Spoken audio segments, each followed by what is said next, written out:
Morning po, Ma'am Jamela. Opo. Ano pong gagawin po natin ngayon, Ma'am? So, ito yung tech ko for this makeovers. And then, okay po. May pagka-lang. and additional bangs na din po just to cover yung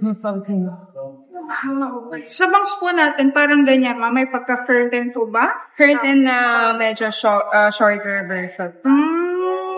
Okay po. So, parang medyo nakaganyan siya, Yes. Ma'am. Tapos nakaganyan. Yes, may mahabang part.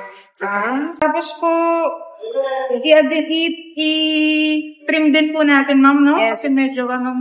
Super dry na sa po. Okay lang po ba, Ma'am, mga hair? Yep, yes, ma'am. Okay lang naman. Tapos, i-soft layer po na. Sige po. Kamusta po, Ma'am? Always satisfied naman with Prima. Okay. Kuwang-kuha yung kulay. Opo, no. So, medyo nag-adjust tayo sa color po. Kasi yung nasa picture kasi masyado siyang madilaw.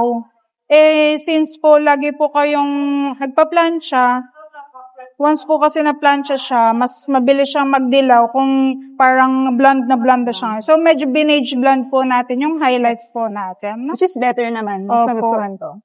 Thank you so much po. Thank you po.